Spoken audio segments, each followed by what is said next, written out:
I think that if I was ever in that position where I was face to face with 50 Cent, I'd just clock him in the face.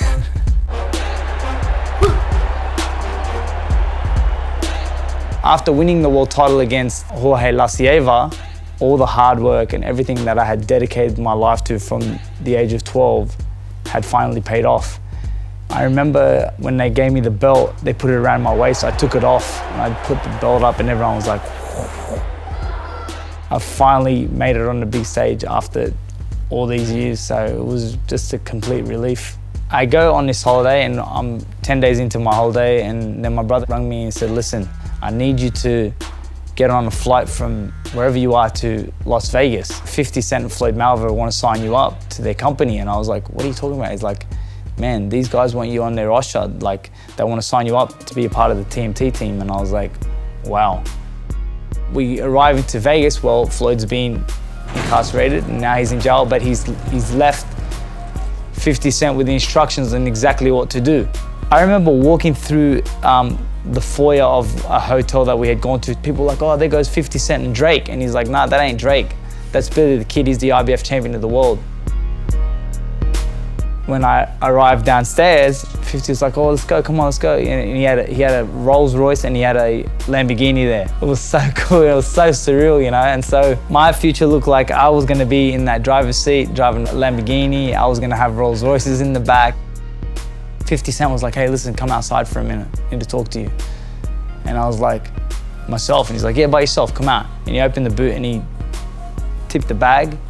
And when he tipped the bag, a few things fell out, a couple of watches, a few other things, and a couple of bricks of money.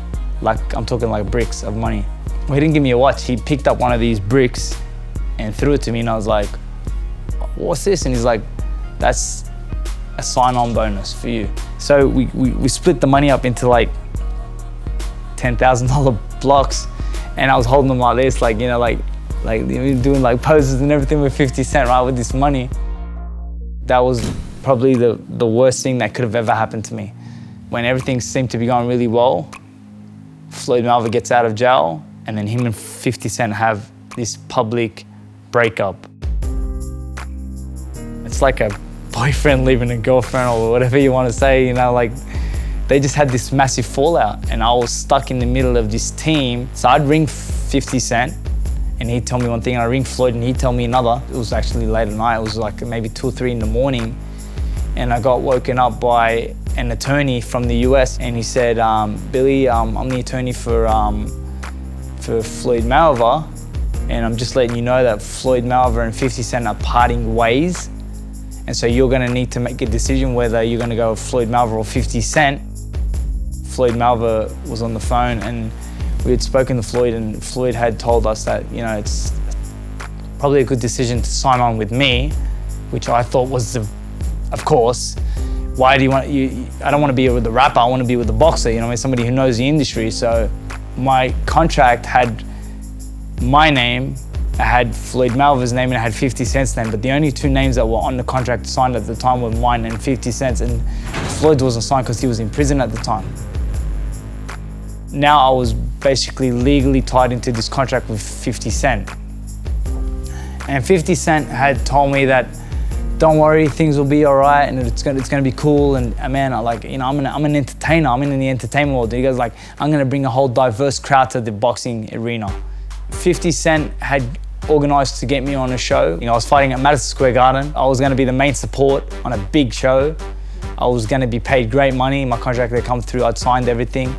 We go to sleep. Everything's cool. Everything's above board. Only to wake up to my phone getting phone calls and tweets and things and saying that Billy Dib's been taken off the card, and I was like, what the hell is going on? We rung 50 Cent, and 50 Cent was like, look, don't worry, it's just Floyd Mayweather trying to play, like he's trying to, you know, show me that he's the boss. And I'm like, oh my God, Floyd Mayweather's having me blacklisted. And that's exactly what he did. He had me blacklisted from Showtime, so they took me off the card. And 50 Cent was obviously like, don't worry, I'm gonna work something out, it's all good, don't worry, just be cool, you know? And so now, with the breakdown of 50 and Floyd, me getting stuck with 50, and then Floyd Mayweather blacklisting me, like, obviously I was really disheartened. I was like, man, like, this is not what I had signed up for. So now we're in preparation that we had been like preparing for this opponent. We had prepared for Jason Velez. We had prepared for Luis Franco. We had replaced Luis Franco with this kid by the name of Mauricio something, I've forgotten his last name. Everyone starts scrambling for these opponents and trying to find an opponent. And so the next thing you know, we end up with this Russian kid who they call the Mexican Russian, and his name's Evgeny Gradovich, who trains with a trainer by the name of Robert Garcia, who is the only trainer to have defeated me in my professional career to that point.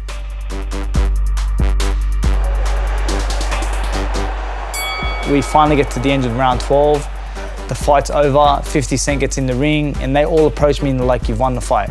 Judge such and such scores the fight, 115, 113 for Billy Dib. Man. Judge such and such scores the fight, 114, 113, Evgeny Gradovich. And Judge such and such has the fight, 114, 113, and the winner, and the new. And I was like, oh my God, I put my hands on my head. And as soon as I put my hands on my head, I just turned and put my head in my brother's chest. So you go from being on top of the world, you're the champ, you've just signed this multi-million-dollar deal, you're with the strongest team in boxing, to having a fallout, to having multiple change of opponents, to now losing your world title. I've lost to Stephen Luevano, I've lost these 2 fights to Gradovich, I've lost the fight to Takashi Miura. I've been ripped off by 50 Cent. And I get it. I get it. Like, this is like, you know what I mean? Like, that's 50 Cent, but I don't really care about 50 Cent and Floyd Mayweather the way other people do. I've been around them. I've hung with them. I understand what they are. I understand what they stand for. So it doesn't bother me, but if I never see them again in my life once, it wouldn't bother me.